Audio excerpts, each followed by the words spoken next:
Getting breaking news as promised now from the National Association of Home Builders. Builder confidence in the market for newly built single-family homes fell back by 2 points in March, coming in with a reading of 15. The survey was calling for this to come in at a level of 17.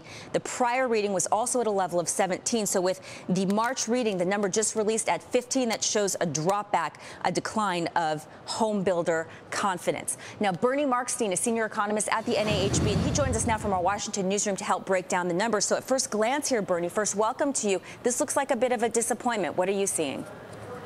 It's a definite disappointment. We think it's largely due to concerns about the continuing wave of foreclosures that compete against home builders and the difficulty that home builders are finding in obtaining financing for projects, even when they have a buyer who is that they're ready to build for. Now, we had been hearing reports, or Bloomberg's been reporting, that this shadow inventory that I believe you're referring to, these homes that are feared to foreclose sooner rather than later, there's actually demand for them, that investors are starting to pop up now, many times able to pay cash. Is that, as you see it in the future, where we go from here, going to lessen the blow, offset this concern that we're seeing with today's survey?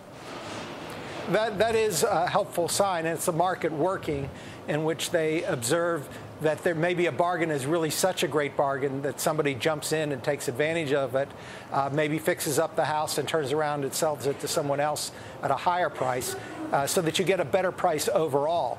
The problem for builders, though, is that people are not making that adjustment on the quality of the foreclosed home versus the new home.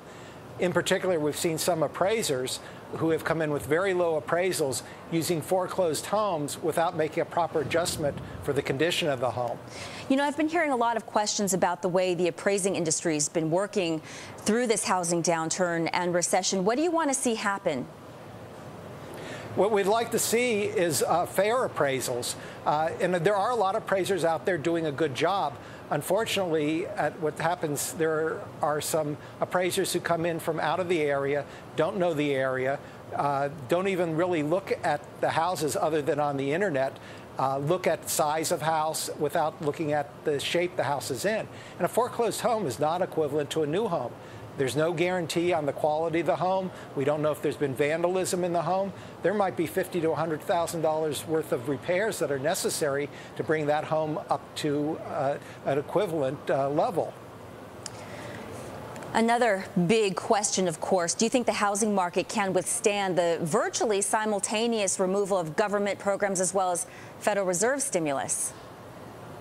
We do have a very narrow window here on the stimulus program. The housing tax credit you have to sign a contract by the end of April, and you have to close by the end of June. That is a very narrow window, especially given the bad weather we have had. But we do still expect that to have a positive impact on the housing market. And once that's over, we're looking for general improvement in the economy to come in and support the housing market. Part of the problem right now is uncertainty among individuals on where their prospects for employment are going to be and how the economy is recovering. As the economy moves to firmer footing, presumably confidence will improve. Bernie Markstein, the senior economist at the National Association of Home Builders, which just released its March Builder Optimism Survey, and it declined by 2 points to a level of 15.